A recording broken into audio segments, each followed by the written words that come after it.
हमारे दर्शक बंधुओं, सब्सक्राइबर, व्यूअर्स, आप लोगों ने तहे दिल से सब्सक्राइब करके बहुत सहयोग किया है।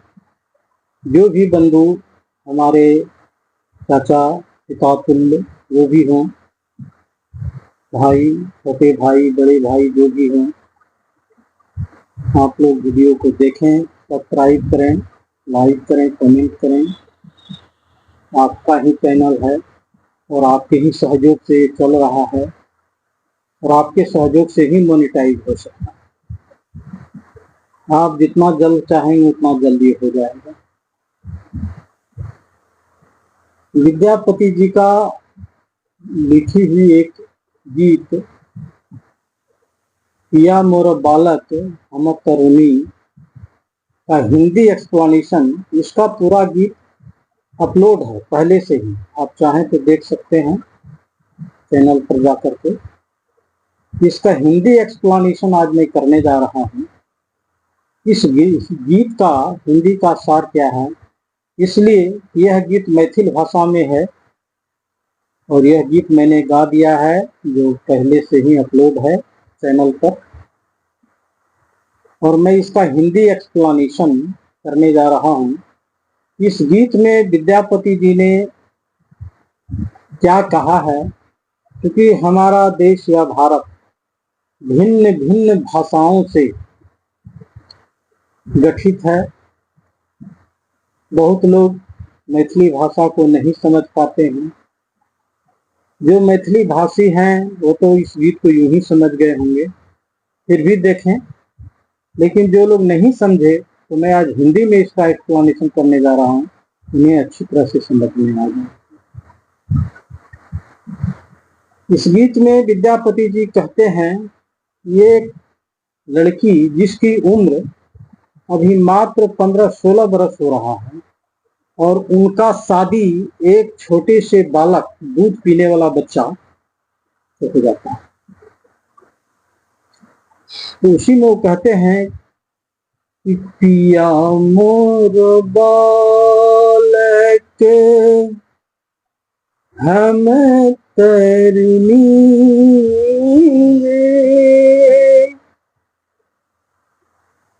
कौन तप चुकला हम भेला जननी।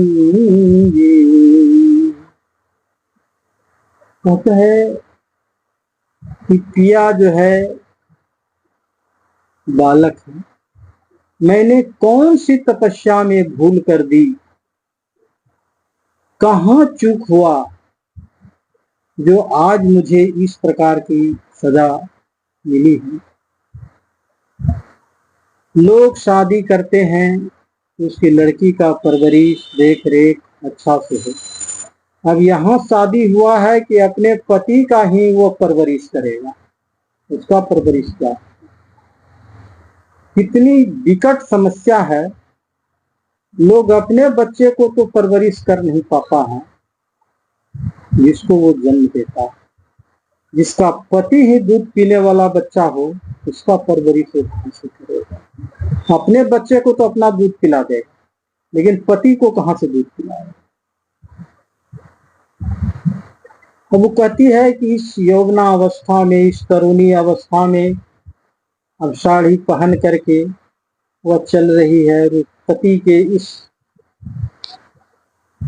पूरी व्यथा को देखकर उसका शरीर विचलित हो जाता है।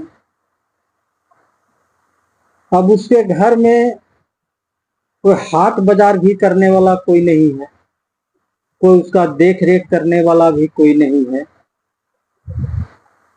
कैसे अब हम इस हालात को झेल पाएंगे, कैसे इस कष्ट को हम पूरी तरह से सक्षम होंगे।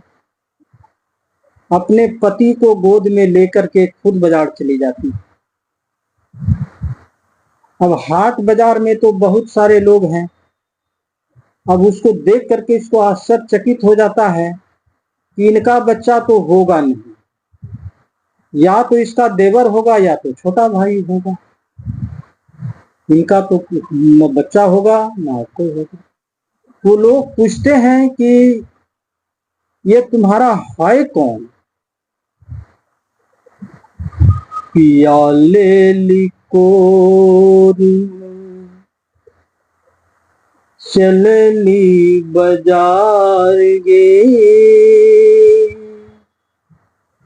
हटिया के लोग पूछे के लागो तोहार। पिता अपने पति को गोद में लेकर बाजार चल देती है। बाजार में भिन्न भिन्न तरह के लोग उसको पूछते हैं, ये तुम्हारा कौन है? अब मजबूरी में इसको जवाब देना पड़ता है। यदि चुप रहेगी तो लोग इसका भी गलत निष्कर्ष निकालेंगे, इसलिए इनको जवाब देना पड़ता है। नाही मोर देवर, नाही मोर देवर की, नहीं छोटा भाई, पूर्व लिखल छेले स्वामी हमार गे। कहता है कि ना तो मेरा ये देवर है ना मेरा छोटा भाई है, यह पूरा पहले का लिखा हुआ मेरी कुछ गलतियां हुई होगी, जो ईश्वर मेरा परीक्षा लेने के लिए इस छोटे से बालक से मेरी शादी हो गई, जो खुद दूध पी करके अभी जीवित करता है। इस अपने कष्ट को पूरी वृत्तांत एक बटोही भाई से वो कहते हैं, ये बटोही भाई आप ही मेरे भाई हैं, आप मेरा खबर मेरे नैहर तक पहुंचा दें,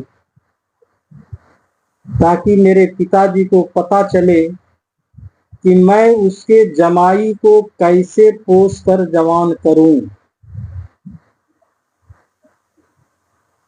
बात रे बटोहिया की, तो हे मोर भाई,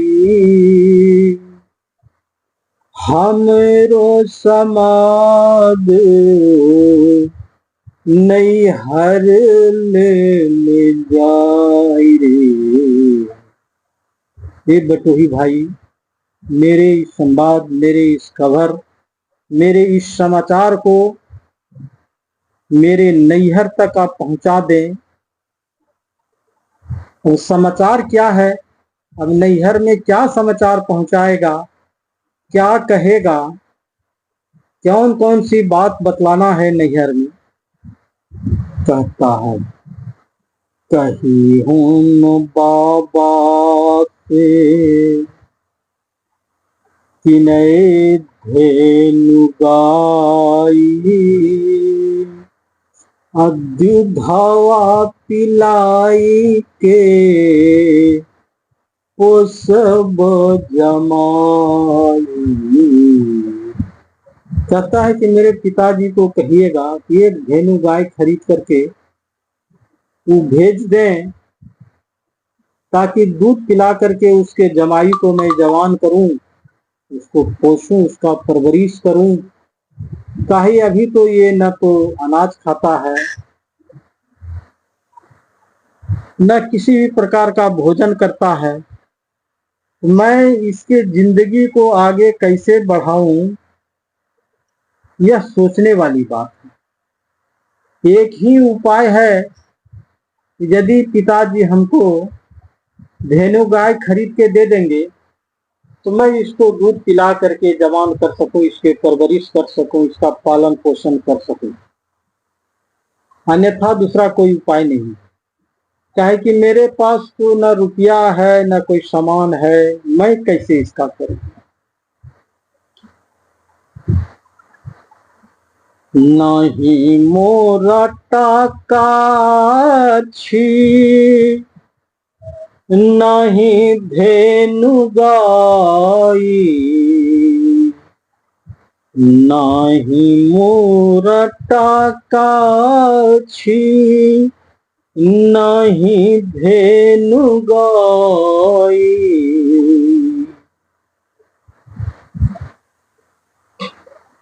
नहीं मोर टाकाछि, नहीं धेनु गाई। कवनो विधि से पोसब जमाई, नहीं मोहे टाकाछि, नहीं धेनु गाई। कवनो विधि से पोसब जमाई। हे पिताजी, न तो मेरे पास टका रुपया है, पैसा है, न तो मेरे पास धेनु गाय है। मैं किस विधि से इस बालक को पोस करके जवान करूं? कैसे इसका परवरिश करूं? आप इसका उपाय समाधान निकाल दीजिए। कष्ट तो मुझे झेलना है, मैं झेल लूंगी, लेकिन साधन का व्यवस्था आप बता दें। धन ही विद्यापति सुनो ब्रज नारी, धन ही विद्यापति सुनो ब्रज नारी। धैर्य धरि रहु मिलता मुरारी, धैर्य धरि रहु मिलता मुरारी। धन ही विद्यापति सुनो ब्रज नारी, धैर्य धरि रहु मिलत मुरारी। विद्यापति जी कहते हैं, ये ब्रज नारी, ये ब्रज में रहने वाले महिला लड़की जो भी है, तुम्हारे साथ इस तरह का संकट हुआ है तो तुम धीरज रखो, और तुम्हारे धीरज रखने से तुम्हें जरूर एक दिन भगवान मिल जाएंगे, तुम्हें जरूर एक दिन भगवान से भेंट हो जाएगी। इसलिए चिंता मत करो। जो परीक्षा ईश्वर ने ली है या ले रही है, उससे तुम्हें कोई नुकसान नहीं है। आने वाला समय तुम्हारा ही है, और तुम सिर्फ धैर्य रखो। कितना चिंता विचलित होने का कोई जरूरत नहीं। एक शायर कहावत में कहा गया है कि जब समुद्र में तूफान हो तो साहिल को, नाविक को विचलित नहीं होना चाहिए। उनको पूरे धैर्य से अपनी पतवार को पकड़ करके एक सही दिशा की ओर चलते रहना चाहिए, तभी वो तूफान का मुकाबला कर सकता है। कहा गया है कि बूझी हुई शमा भी जल सकती है, तूफानों से किश्ती निकल सकती है। मायूस ना हो, इरादे मत बदल, मुकद्दर किसी भी वक्त बदल सकती है। इसलिए इस गीत से, या विद्यापति के इस गीत से जो सार निकलता है, उसका मुख्य सार यही है कि जब कभी आपको कोई कष्ट का सामना करना पड़े तो विचलित नहीं होना है, पूरे धैर्य के साथ मुकाबला करना है। आपकी जीत निश्चित है। धन्यवाद। हमारे दर्शक बंधु, सब्सक्राइब करें, लाइक करें, कमेंट करें। जय हिंद।